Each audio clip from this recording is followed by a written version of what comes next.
Bakit may mga taong mas inuuna ang image o reputasyon kaysa sa tamang desisyon? Yan ang image protection behavior.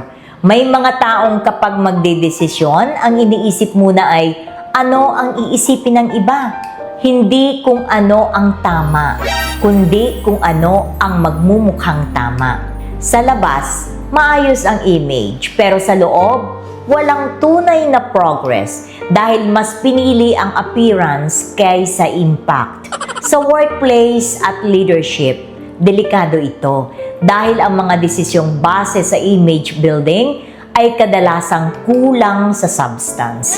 Sa personal growth, mahalagang matutunan ang courage to choose what is right, even if it doesn't look perfect.